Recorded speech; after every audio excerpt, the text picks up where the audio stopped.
안녕하세요. 김재리 인사원입니다. 글로벌 고령화 위기인가 기회인가. 오늘은 15페이지 11번째 줄부터 제가 낭독하겠습니다.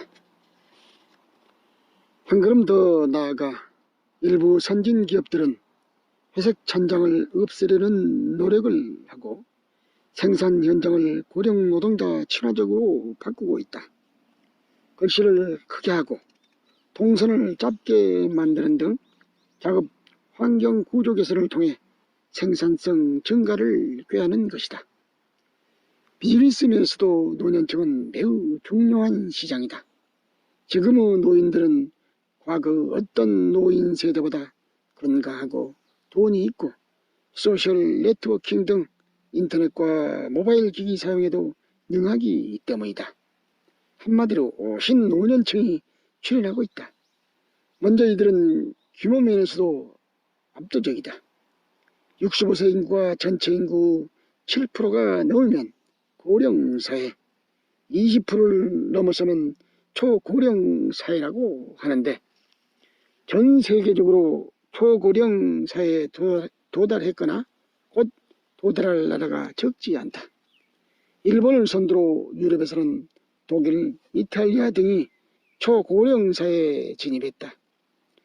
유엔의 전망에 따르면 2020년에 60세 이상 인구가 10억 명에 이르게 된다고 한다.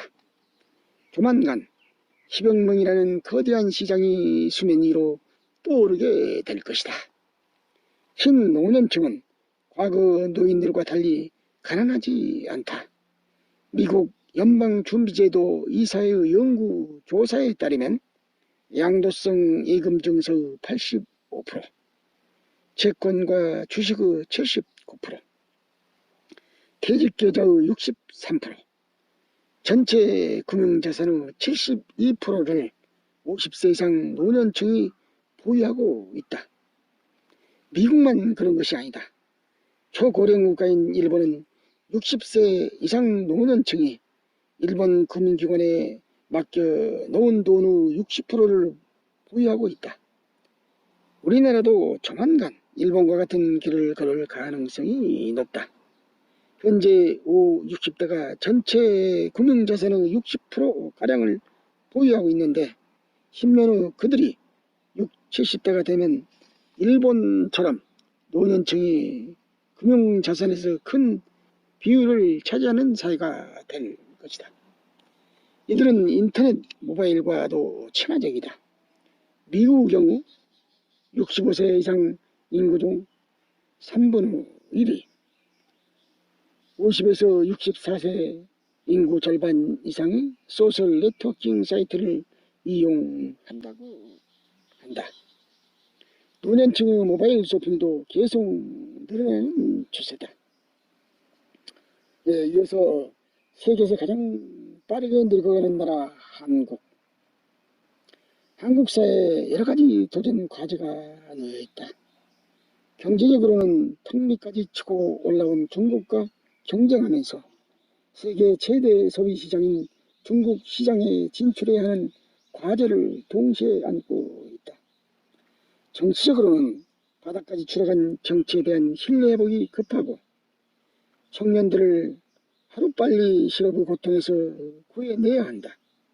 하지만 이런 과제보다 더 크고 무거운 것이 인구 고령화에 대한 해법이다. 한국은 전 세계 국가 중 고령화 속도가 가장 빠른 나라다. 2026년이면 국민 5명 중 1명이 65세 이상이 된다.